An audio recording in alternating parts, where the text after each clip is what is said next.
তো শীতের শুরুতে আমরা ঘুরতে গিয়েছিলাম ঝাড়খণ্ড।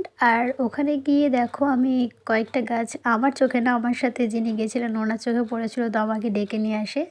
তো যাই হোক, এই গাছটা মানে আগে থেকে আমার বাড়িতে রয়েছে, তো আমি হাট থেকে একজনের বাড়ি থেকে নিয়ে এসেছিলাম। তো এখানে এসে দেখলাম, তো স্মৃতিস্বরূপ আমি এখান থেকেও একটা গাছ নিয়ে যাব। অলরেডি আমি তুলে ফেলেছি গাছটা, আর মানে তোমাদেরকে দেখানোর জন্য আমি আরেকবার এলাম আর কি। ঘুরতে গিয়ে যেহেতু গাছ সংগ্রহ করছি, সেহেতু আমাকে নিয়ে ট্রোল হচ্ছিলো, সেটা আমার রিয়াকশান দেখে আশা করি তোমরা সবাই বুঝতেই পারছো যে কেমন ট্রোল হচ্ছিলো। গাছটাকে তুলে নিলাম ওখান থেকে। আর এগুলো ক্যাকটাস টাইপের গাছ, পাথুরে এলাকায় আর কি খুব ভালো হয় এখানে, যেহেতু আশেপাশে পাহাড় রয়েছে প্রচুর পরিমাণে, তো সেই জন্য। আর দেখো আমি একদম গোড়া থেকে তুলেছিলাম, যার কারণে শিকড় স্বরূপ মানে উঠে এসেছে। আর গাছটার অবস্থা খুবই খারাপ, যেহেতু 2 দিন পর আমার মনে পড়লো ব্যাগে ছিল, আমি ভুলেই গেছিলাম। তো এখনও যেহেতু ক্যাকটাস জাতীয় গাছ টিকে আছে, এই গাছটাকে আমি এখন একটা ছায়াযুক্ত জায়গায় লাগাবো মাটিতে, দেখা যাক হয় কি না।